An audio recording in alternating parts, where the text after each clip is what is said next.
Baik, Assalamualaikum warahmatullahi wabarakatuh. Perkenalkan, nama saya Arahman dari kelompok C2. Di sini saya akan menjelaskan sedikit tentang tujuan percobaan kali ini, yaitu karakteristik dioda.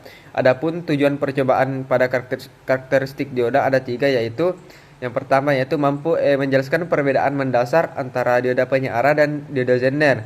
Yang kedua, memahami prinsip kerja dioda penyeara dan dioda Zener. Yang ketiga itu menggambarkan dan menjelaskan karakteristik arus tegangan I dan V dari dioda penyeara dan dioda Zener.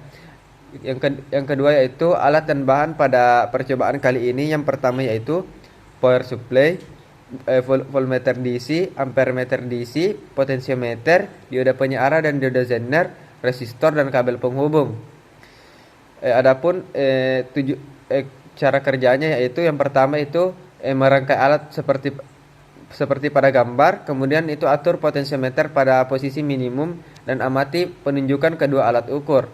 Ketiga, naikkan tegangan dengan mengatur potensiometer hingga voltmeter menunjukkan nilai 0,05 volt atau bergantung pada sensitivitas alat ukur. Catat penunjukan kedua alat ukur pada tabel pengamatan. Keempat, lakukan kegiatan untuk tiap kenaikan tegangan 0,05 volt hingga maksimum. Yang kelima, ulangi kegiatan 2-4 dengan membalikkan posisi dioda. Yang keenam, ulangi kegiatan 2-5 dengan mengganti dioda penyeara dan dioda Zener. Ketujuh, catat hasil pengamatan pada tabel pengamatan. Pengertian dioda. Dioda adalah komponen elektronika yang terdiri dari dua kutub dan berfungsi mengarahkan arus. Komponen ini terdiri dari penggabungan dua semikonduktor yang masing-masing diberi doping penambahan material yang berbeda dan tambahan material konduktor untuk mengalirkan listrik.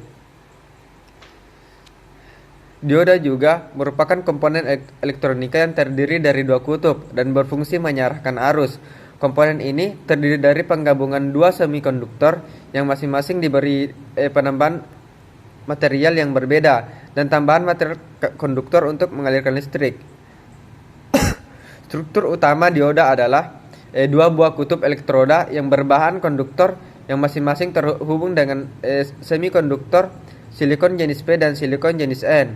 Adapun di sini ada dua, yaitu anoda dan katoda. Anoda adalah elektroda yang terhubung dengan silikon jenis P, di mana elektron yang terkandung lebih sedikit, dan katoda adalah elektroda yang terhubung dengan silikon jenis N, yang di mana elektron yang terkandungnya lebih banyak.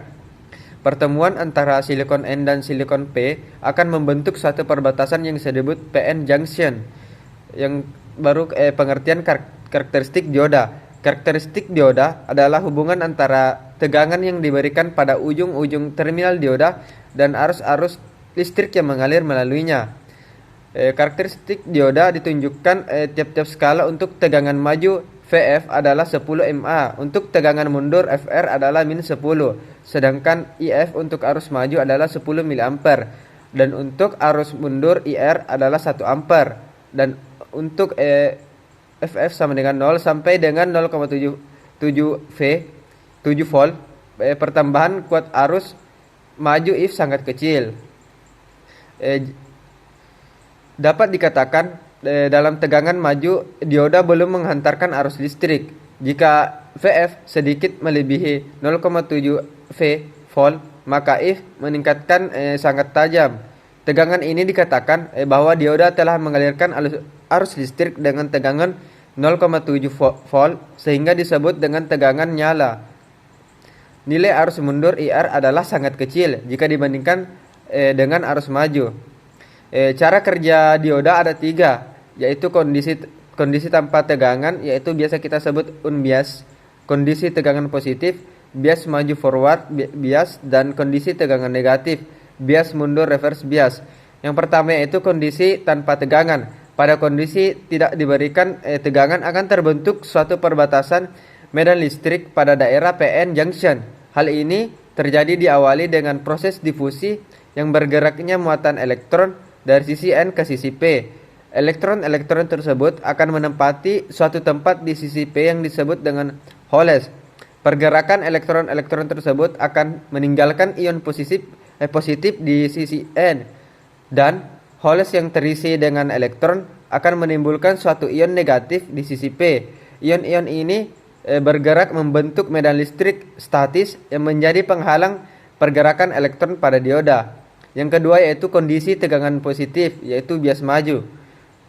Pada kondisi ini, bagian anoda disambungkan dengan terminal positif sumber listrik dan bagian katoda disambungkan dengan terminal negatif.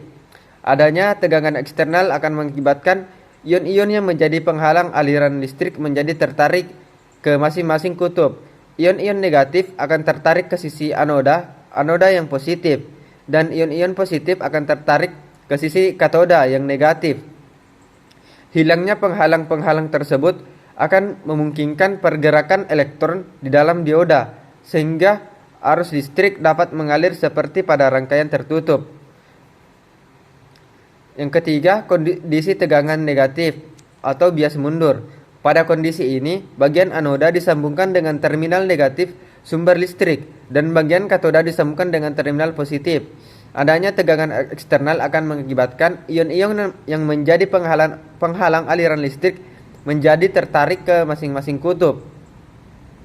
Pemberian tegangan negatif akan membuat ion-ion negatif tertarik ke sisi katoda yang diberikan tegangan positif, dan ion-ion positif tertarik ke sisi anoda yang diberi tegangan negatif. Pergerakan ion-ion tersebut searah dengan medan listrik statis yang menghalangi pergerakan elektron, sehingga penghalang tersebut akan semakin tebal oleh ion-ion. Akibatnya, listrik tidak dapat mengalir melalui dioda dan rangkaian diibaratkan menjadi rangkaian terbuka. Mungkin cukup sekian yang dapat saya jelaskan. Mohon maaf jika ada kesalahan. Wassalamualaikum warahmatullahi wabarakatuh.